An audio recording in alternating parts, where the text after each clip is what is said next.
What is up, everyone? Welcome back to TacticalTortoise. My name is Trevi, and it's time for another 40K tournament report.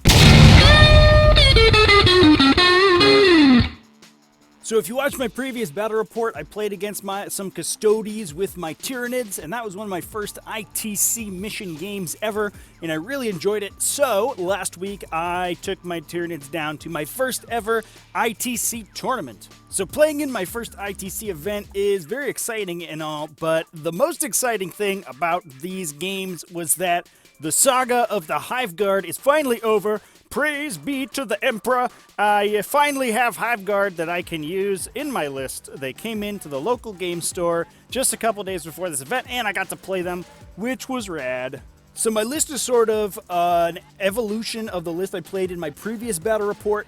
I'll just go over it real quick here. I have two detachments, two battalions with two separate Hive fleets. My first detachment is a Hive Fleet Kraken detachment that has a flying Hive Tyrant with two Devourers. He's usually my Warlord, and I give him the Chameleonic Adaptation Relic. That also has the Swarmlord in it for some super fast Genestealers and some melee punch. Two big old units of 20 Genestealers, Acid Maws, Scything Talons, the whole 9 yards, as well as a unit of Rippers.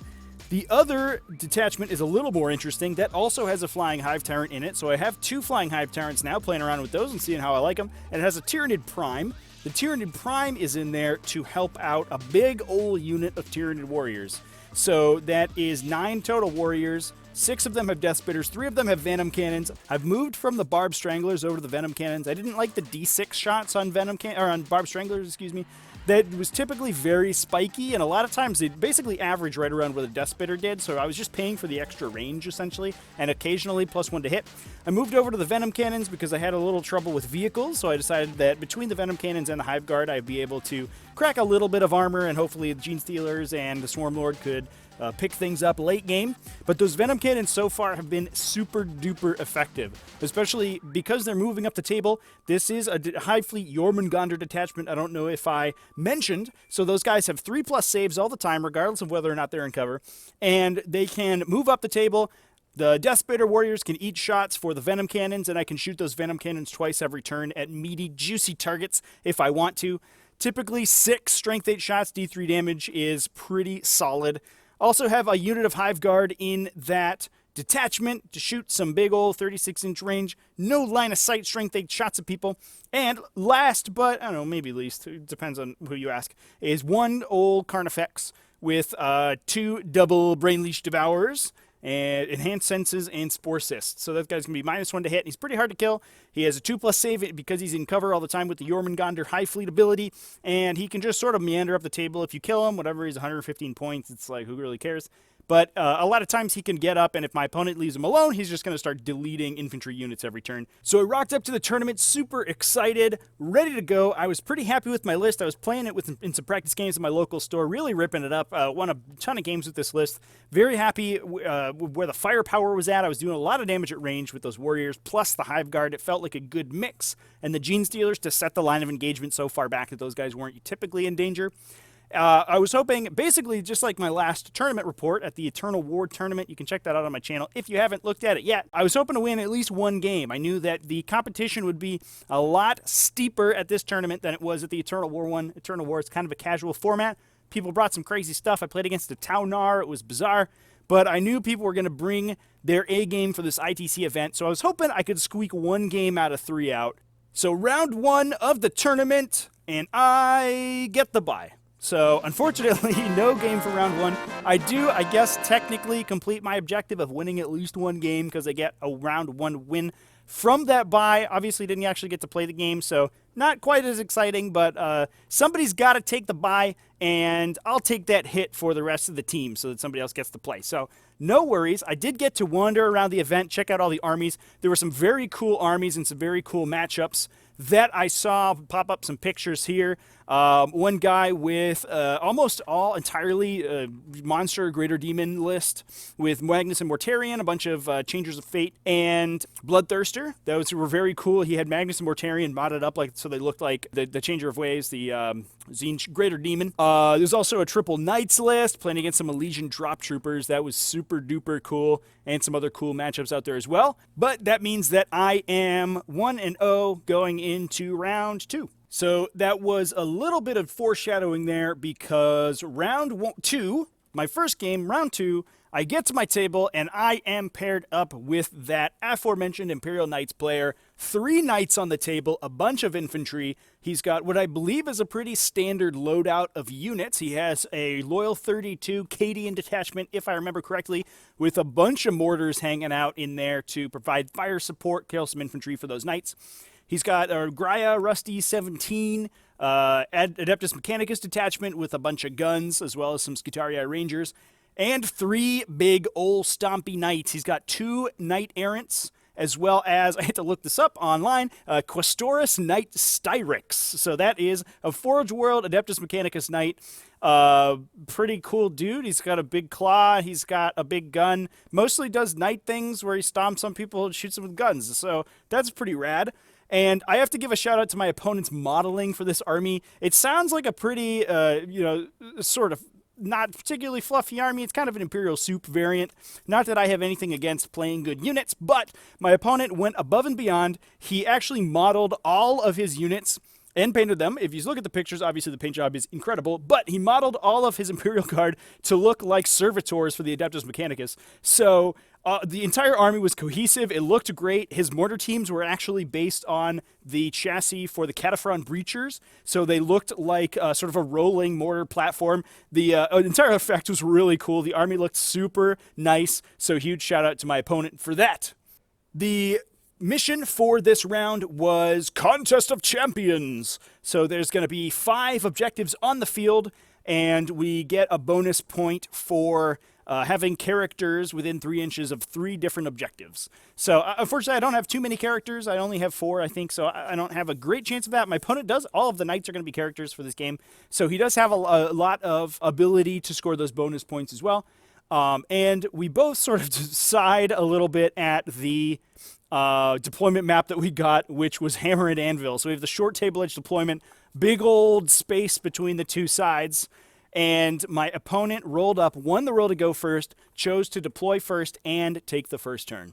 For secondary objectives, my opponent decided to take Gangbusters, which is almost an automatic 4 points against my list. I have a ton of 3-wound models that you can really easily take out if you focus fire on them, so good choice on that.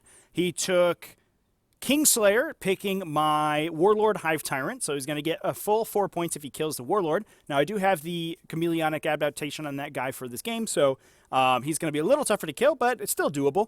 And Old School for the last objective. On my side, I decided to take both Kingslayer and Titan Slayer. I picked one of his Knight Crusaders as the Kingslayer target. Probably not a great choice in hindsight, but I'll talk about that at the end of the game. And then lastly, I also took Butcher's Bill. A little bit of an interesting choice against Triple Knights, but my opponent does have a plethora of small infantry units that he's sort of going to be sitting back at the back of the table, and I figure I can dive in my Hive Tyrants, really start ripping those guys up over a couple turns, max out that Butcher's Bill pretty easily on his light units. I wasn't super happy about the Hammer and Anvil deployment because I don't have a great place to put down my Hive Guard where they're going to get good shots on my opponent's knights.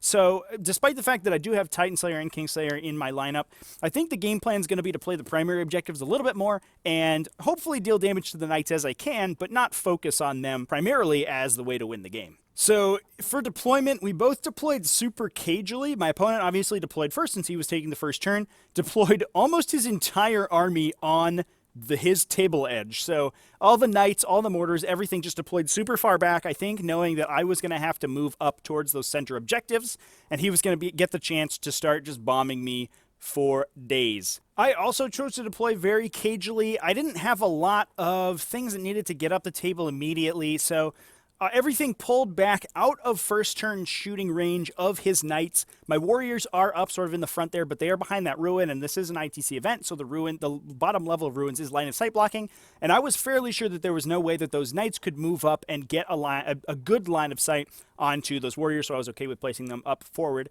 Everything else in my team is behind the threat range of those knights. Also, because the mortars and everything like that is so much farther back, everything's out of range of those guys as well. So I'm really trying to limit the amount of damage that my opponent can do on the first turn. He does have Old School as one of his secondary objectives, so hopefully I can deny him his first blood objective on that Old School, and then come out of the gate running. My opponent does have Skitarii Rangers right up in the front there, and I can hopefully use those as springboards for the Genestealers, maybe get some kills on turn 1.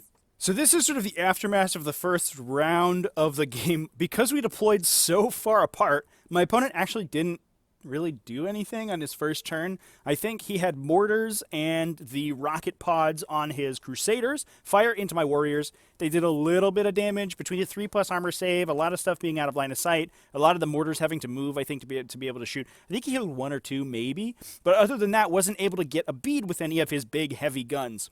The 2 units of 5 Skitarii Rangers did move forward to sort of take some board presence, get in the ruins in the center there. On my turn, the 1 unit was in range of my Hive Guard, the only thing that was in range of my Hive Guard for the first couple turns of the game, which was super duper disappointing, but they ate a ton of shots from those Hive Guard, ended up getting killed off. The warriors started plinking off some wounds from the Styrex Knight in the center there, and my Genestealers on the right-hand flank, on the far flank from my table edge that I'm standing on, got double moved by the Swarmlord, wiped out the other unit of Skitarii Rangers, and used Overrun to get back behind that shipping container there and sit on the objective on that side of the table. That gets me a Butcher's Bell point as well as a kill more and a hold more on the first round of the game, and my opponent was sort of feeling the pressure now, so I came out with a 6-point turn on turn 1, whereas my opponent didn't do anything, he got a hold 1, but that was it. He didn't even get a first strike point for Old School, and he was not feeling super great about how the game was going. That said, I'm not sure if it was the right call to wipe out both Skitarii Rangers. I got really excited about getting the Butcher's Bell point, but it might have been better to try to trap one of those units with the Genestealers, get that unit of Genestealers way up the table, they had Catalyst on them, they were pretty tanky, just sit them in the middle of the table, unable to be shot. Now that said, I believe they were where they would have had to stand to trap that unit of Rangers, which was on the other side of that shipping container. They were in charge range of at least 2 knights, pretty easy charge range.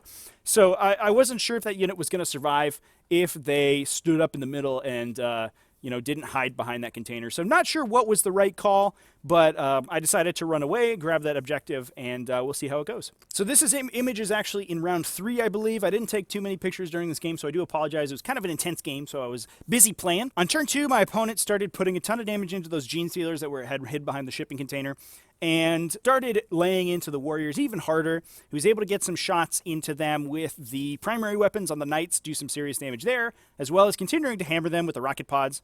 I think one of the knights actually ran forward and took the Carnifex out, so my Carnifex was dead. But my Genestealers with Catalyst, with their 5+ invulnerable save, and a couple of them were in cover, so I was able, once the unit got down, they were able to start taking some cover saves. I actually rolled a ton of 5-ups, and that unit ended up surviving and sitting on that objective, which was super exciting for me. Back in my turn 2, I continued to put some damage into the knights with my Venom cannons, which were pretty effective, just chipping off wounds as they could as the game went on. One thing I didn't mention during the list summary is my opponent did have enough points left over for an operative requisition, and he picked an Eversword, I'm sorry, not an Eversword, Caluxes Assassin. So the anti-psyker assassin, I think he was worried about all of the psychic powers for my Hive Tyrants, I guess. I do have 3 psychers in the list, and they are powerful psychers. They can cast 2 psychic spells a turn. They do a lot of damage.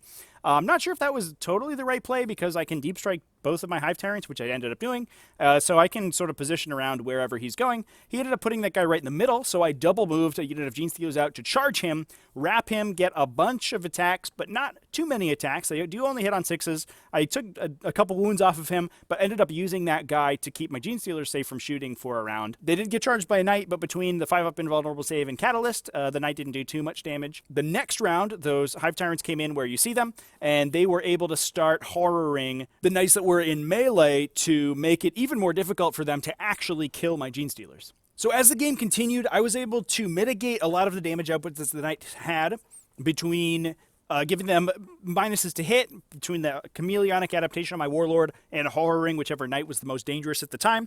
I think, eventually bracketed the Styrex, which was in the center, so he wasn't doing too much damage either. The Swarmlord went in to attack the Styrex, did a bunch of damage, left him alive on just a couple wounds, and then the next turn I was able to take that guy out, as well as another character, I believe, get a Butcher's Bill point, and I think eventually max out my Butcher's Bill. When my Hive Tyrants dropped in, they were able to start murdering all of the infantry that my opponent had, so that plan for Butcher's Bill was pretty good. I was able to do a bunch of damage there, as well as those guys, as soon as they drop in, the Smites started to chip wounds off of those Knights pretty quickly. So obviously, I get 3 points on my Titan Slayer for killing the Styrex Knight. I started to chip into one of the Crusaders, but my opponent played very cagely with the Crusader that I had picked for Kingslayer. And, obviously good on him. That's the correct play.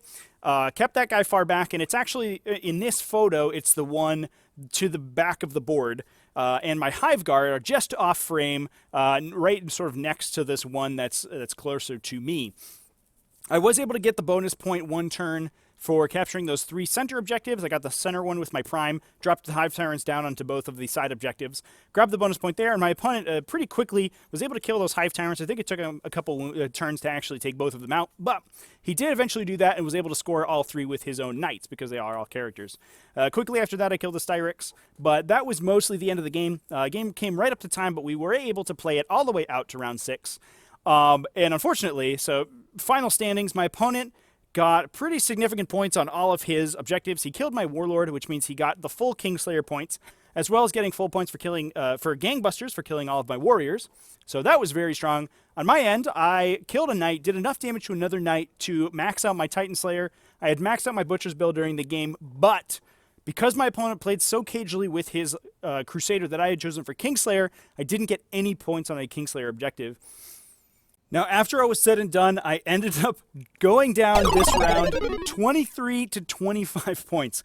So at the end of the day, even though I didn't really have a way of killing the Knight, the Hammer and Anvil deployment really hurt me because I didn't have any good place to put my Hive Guard where they could start hammering those Knights for multiple damage a turn. I was able to drag it back to a 23-25 victory, and that goes to show you pick the right secondaries for the mission.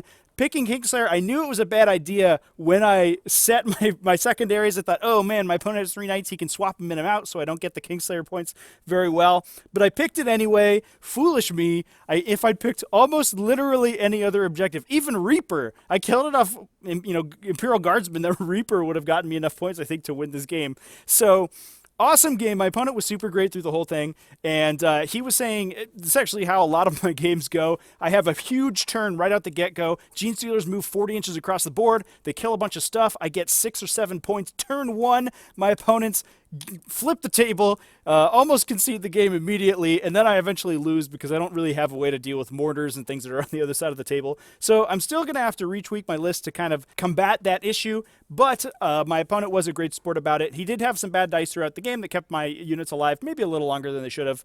But it was an awesome game. I'm really glad to have pulled out such a close victory against a meta list, a Triple Knight meta list. And I think the next time I play this matchup, I have a much better chance, and I think I can probably take it down. So that leaves me 1-1 going into round 3 of the day. Let's see how it goes. Hey viewers, just before we jump into the third round of the game, I wanted to give you guys a shout out. Thank you guys so much for watching this far into the video. I really appreciate it. And I wanted to say that if you like the content, think about giving me a sub on the YouTubes there. Maybe the video a like, maybe tell me how I'm doing. That would be super appreciative. I'm ramping up my content creation, trying to do a video a week, and so far I've been on the wagon and it's been good. But I'd like to keep the momentum going. So thank you so much for watching, and I hope you decide to subscribe. So round 3, I get to my table and I am paired up against Chaos Demons. My opponent has a sort of variation on kind of the Chaos Demons list, the kind of Jim Vessel style, although I guess it's basically how you build a Chaos Demons list, so I don't think it's particularly proprietary. But it's a variation on that. He has a bunch of the core concepts. He has the 2 big ol' unit of Plague Bearers, 25 and 30, I believe. All of the Demon Princes, 2 Tzeentch Demon Princes, 1 Khorne Demon Prince with the Skull Reaver Axe, and he has a Chaos Space Marines attachment in there. He's got Ahriman on his little disc to zip around, cast a whole bunch of psychic powers every turn. And his little twist on the list, he has some Nurglings to hold objectives, and the twist is that he has more Chaos Space Marines than this list usually has, I think. He has a Chain Lord, so the Chaos Lord with the jump pack, the Relic Chain Sword, all of the Warlord traits and everything to make that Relic Chain Sword super duper scary, as well as 3 units of Havocs. That's right, 3 units. Count them. 1, 2, 3. 2 units with 4 Reaper chain cannon, so the new rotary cannon weapon that shoots a bajillion million times, as well as 1 unit of 4 las cannons. So the mission for this round was mission number 1 in the Champions Packet, Seize Ground. So there are 6 objectives scattered around the table. We get the bonus point for holding or contesting 5 or more at a time. Pretty tough ask because there are so many, but both of our lists sort of spread out pretty well, so I think that's probably in play. We rolled up the frontline assault deployment map, so sort of pointy Dawn of War with a little point in the middle. I don't really like this one because it's hard to measure out, and I'm not really sure why they do it, but, you know, that's how it is. And we have the sequential deployment, so we both take turns deploying. My opponent has a ton more drops than me, so I will get the +1 to go first. For secondary objectives, my opponent picked Big Game Hunter, marked for death, which he put on basically all of my large infantry units. He put it on the Warriors, the Hive Guard, and both of my Genestealer units, as well as, I believe, Gangbusters, if I remember correctly. On my end, I think I made some dubious secondary choices here for this game, but we'll see how they play out. I picked Recon. One of the reasons that I picked that objective is because I knew my opponent was going to be sort of moving across the table very aggressively. I wasn't super scared of his Havocs. I figured my Hive Guard and my Warriors could take those guys out pretty easily. And the Plague Bearers are slow. They're moving forward up the table. I can get models in my opponent's backfield pretty easily and score those recon points pretty well. I also picked Engineers, and I'm not sure about this choice. The reason I took it is that, honestly, I wasn't sure how fast my opponent would be coming at me. I knew Plague Bearers were not particularly fast, and I didn't think my opponent had too much shooting. He was not going to be able to kill the Engineers immediately. So I decided to, pick that on my 2 Jormungandr Ripper units to see how it went. And my last secondary objective was Headhunter. So my opponent had 8 characters in his list, and I figured throughout the game I could probably take those guys out eventually. So in deployment, my opponent won the roll to choose table edges. He decided to take the edge without the giant freaking ruin in the middle, which is a pretty good call because it's kind of tough to play around. But it was a pretty good place for me to hide my fire base. So all of my Hive Guard, all my Warriors are hanging out in there. I put the Genestealer units back behind it, out of move and shoot range of my opponent's Reaper chain cannons. And everything else in my list sort of splayed out. I had my Carnifex right up in the middle there, and I deployed my Warlord Hive Tyrant on the left-hand side, as well as 1 unit of Rippers on either side with my last unit of Kraken Rippers in Deep Strike, ready to jump in, grab some recon points for later in the game. So this image is the end of the first round, and one thing that's missing in this picture is an entire unit of Genestealers, and that's sort of my fault. So what happened is that my opponent won the roll to go first, decided to take the first turn. I had the +1, but he rolled better, so that's how it goes. And first of all, I looked at my opponent's psychic powers, and he didn't have warp time on any of his psychic powers, so he decided to take Death Hex in order to negate a lot of my invulnerable saves. Obviously, a ton of my army has invulnerable saves, so I think that's a pretty good call, but it is a tough casting cost. He's basically going to be under the Shadow in the Morp, the Morp. It's a tight. I left it take in because it's stupid. But the Shadow in the Warp, -1 to cast Psychic Powers bubble. And so I wasn't expecting any warp time to happen. Now, what I didn't know is that Thousand Suns have a stratagem. They can spend 1 CP, they can switch out a Psychic Power. So that was pretty good. So he did that, immediately dropped Death Hex for warp time. I thought, oh, great, well, that's fine. He can move his Demon Princes really far or something. And he warp timed a unit of Havocs. What I didn't know is I assumed that warp time worked like the Swarmlord's Hive Commander ability, where you do it, and if you do, you can't shoot that round. Nope, you can just move. You just move again, straight up. So he double moved a unit of Reaper Chain Cannons, prescienced them, got all of the buffs on them. and blew away like 18 out of 20 Genestealers in one unit on the top of one. So I had no idea that my opponent could do that, and if I'd placed my Genestealers a couple more inches farther back or just out of line of sight behind that ruin, would have totally been fine, but I didn't, so mistakes were made. Because my Carnifex was sort of leading the charge on my end, my opponent was able to take him out with Psychic Powers. Obviously, only 8 wounds on those Carnifexes mean they take a ton of damage from Psychic Powers. But back on my turn, I was able to come back with a vengeance. I blew one unit of Havocs totally away with the Hive Guard unit. The Warriors moved up, I think took out most of the rest of the Havocs, and then I double shot the Hive Guard and I think wiped them out. So there was 1 or 2 Las Cannon Havocs sitting in the back after my first round, but other than that, they were all dead. I also removed and advanced my remaining Genestealer unit, my remaining full-strength Genestealer unit, up to charge the Plague Bearers on the left-hand side of the screen there.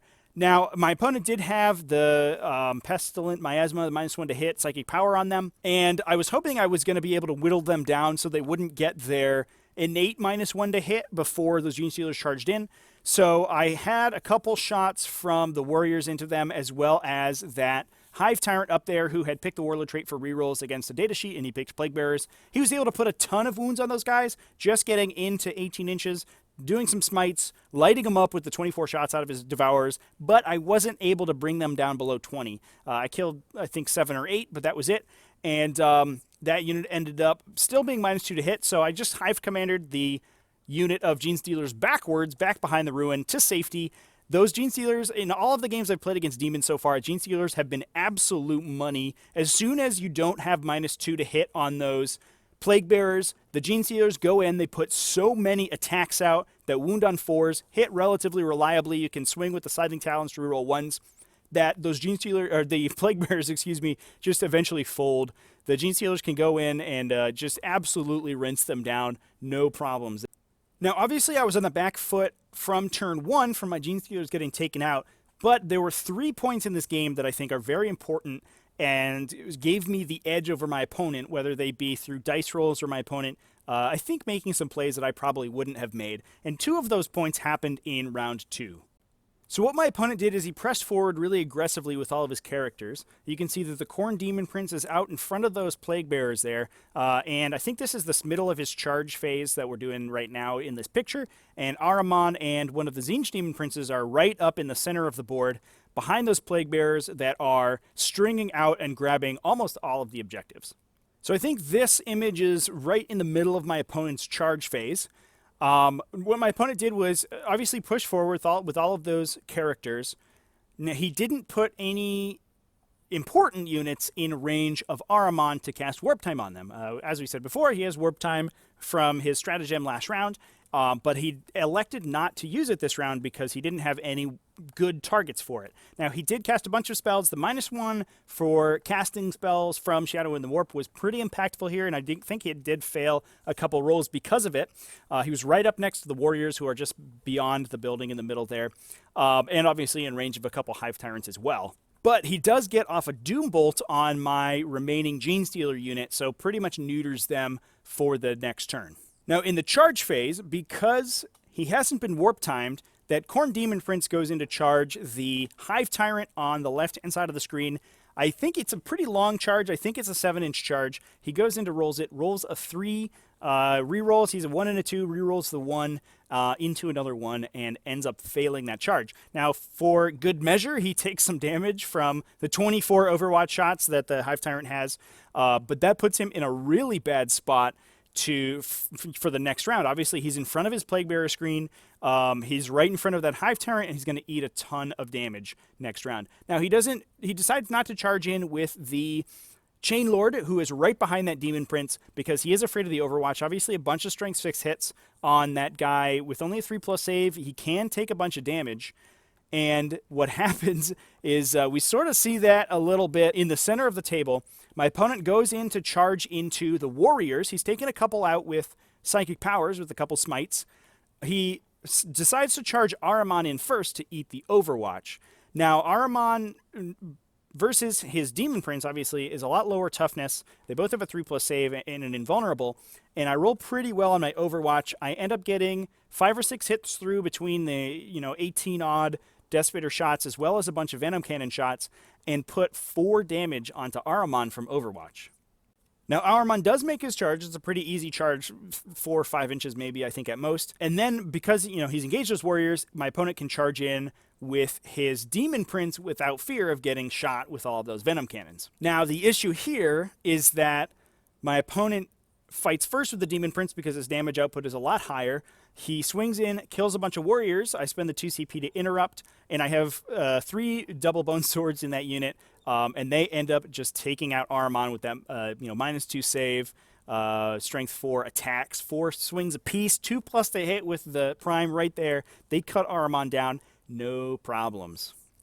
So that round obviously was pretty disastrous for my opponent. I think he did get a little bit overconfident with his units, especially the Demon Prince charging without warp time. And I don't know if, personally, I don't know if I would have even charged Ahriman in at all. I think that the Tzeentch Demon Prince in the center there, the purple guy, charging into the warriors is probably fine. And I typically try to limit the number of times that my opponent can use the counterattack to interrupt the combat phase as much as possible. So I try to have one thing in melee that I care about. Every turn, I actually break that rule a little bit in this game. Actually, the turn afterwards, I charge my Tyranid Prime into his Demon Prince. I swing with, the warriors, I think, and then the Demon Prince interrupts and kills the Tyranid Prime, so that was before he gets to swing. Whoopsie daisies. But turn 3, my opponent does charge in his Tzeentch Demon Prince on the right-hand side of the far right-hand side of the table into one of my Engineer Ripper units. He charges the Chain Lord into the other Engineer Ripper unit. He's able to kill the one on the right-hand side pretty easily with the Demon Prince there, but unfortunately, the Chain Lord just rolls a little bit under average. He's trying to get through 9 wounds, which is a little tough, and he leaves 1 Ripper on 1 wound. So, pretty disastrous again. 2 things going wrong on that left-hand side of the table there. The Demon Prince failing his charge. He did get killed by Genestealers. They were able to double move from the Hive Commander from the Swarmlord to get through the Doombolt, kill off that Demon Prince, and then the next turn also kill off the Chain Lord. So those guys doing a ton of work. And round 3, I brought in my Deep Strikers. My other flying Hive Tyrant dropped in on way out there, way on the far right-hand side of the table, beyond all those buildings in my opponent's corner. I think you can sort of see it between the big crane in the middle and some ruins sort of in the middle of the picture there. It's kind of hard to tell. But he went in, he shot up some Nurglings. He actually smited between a smite and a Psychic Scream, killed my opponent's Chaos Lord that was hiding back there straight up. Easy peasy. And my Rippers jumped in onto the other side to start scoring me some recon points. My opponent did open the game early, scoring a lot of points for holding extra objectives, and I think he got the bonus point 1 or 2 times after he started pressuring my right-hand side. But as you can see, the game was mostly mop-up after that sort of disastrous round 2. The Swarmlord had double moved himself over to fight my opponent's Demon Prince that was on the right-hand side. The first round of combat, the Swarmlord souped up. He horrored the Demon Prince, catalysted himself. I was really excited to get into this fight. I was like, Swarmlord's ready to go. He's not going to take any damage. And he actually also did no damage that round when he charged in, so that was funny. But he got surrounded by Plague Bearers, stuck down. They actually started doing some wounds onto him just because of a volume of attacks. But that Plague Bearer unit was stretched all the way between, I think it had engaged the Hive Guard in the center, engaged the Swarmlord, and captured both the objective sort of in the ruin on the left-hand side of the table and the objective on my right-hand side. So they had stretched all the way across the board, and the Genestealers came in and essentially started putting enormous amounts of damage into that unit, taking them out. This particular image is bottom of turn 5, I believe. My opponent had 1 character left, and we were able to pretty quickly score out that round. And that ended up going to me with, I believe we ended up with a 26-20 victory for the Tyranids. Very exciting. So at the end of the day, I end 2-1 out of a field of 17 players. I think I placed 6, according to BCP. Shout out to BCP for being super cool and letting me actually go back and look at the scores, because I definitely would not have remembered what the numerical scores were at the end of the game, because I forgot to take pictures of our score sheets, so mistakes were made. But It was an awesome day. I was super excited to pull out 2-1. I did have a bye, but I did play against the pretty meta list with the Chaos Demons there in round 3 and was able to pull it out. Now, we both made some mistakes in that game, I think. Obviously, I lost my Genestealers for basically nothing, and I could have avoided that pretty easily. Whoopsie daisies, but I was able to pull out that victory, and I was super happy with how I played against the Knights. I think a better selection on my secondary objectives. Obviously, I could have swung that game into victory as well. So, played against 2 very strong meta lists with my poor little bugs. Did pretty good, I think, in my opinion, but as always, looking for some feedback. I would love to hear. I had asked a lot of questions during my battle reports, trying to consider some alternate plays that I could have made during the game. Things like whether I should wrap units or use overrun to get away, stuff like that. And I'm obviously always looking for people to criticize my play during games. My list, I think, performed pretty well. Pretty happy with it. I think it's a great all-rounders list. It has enough shooting that it can sort of trade blows with shooting armies, especially with those Hive Guard, which tend to not take a lot of damage against shooting-heavy lists because they can hide out of line of sight and just take pot shots at people. I like having the 2 units of Genestealers. I think it gives a little bit of redundancy, and the Swarmlord's a sweet late-game piece, moving 18 inches across the table, charging people, slashing them with his big old swords. It's super great. And the 2 Hive Tyrants with the Brainleech Devourers, one of them being the Warlord. I like starting him on the table because he can take a lot of the Warlord traits and relics to be a lot more difficult to kill, potentially with the rapid adaptation to reduce damage on him, and the -1 to hit relic. Super cool. Whereas the other one can deep strike in and pressure my opponent from different angles wherever he needs to. I do love those guys too. Now, I did go down to that Knights list, and part of the reason is that I don't really have an answer to hyper long-range guns. So I'm talking about things like mortars that can ignore line of sight, shoot 4 feet, things like basilisks and Leman Russ that can sit in the back of the table and just continually put damage into my big, expensive units. One thing I mentioned earlier in the video was that I keep playing games where I come out of the gate swinging. My list front loads a ton of damage, puts a 5 or 6 or sometimes 7 point turn out on the table. Turn 1, my opponents throw up their hands, they mentally give up on the game, and then proceed to kill all my models and win. And I'm still trying to repair that situation. It especially happens against Imperial Guard. I can sort of focus fire down Death Stars and things like that, grab a ton of points early, and then later on just start losing models left and right to things like mortars and Leman Russ and basilisks and manticores and all these big indirect fire or just really long range cannons. Between my last battle report and this video, I've actually played 2 other games against Imperial Guard, and both of them went sort of the same way. And so I think that's probably my worst matchup, and I'm going to be trying to retool the list to play more specifically into it.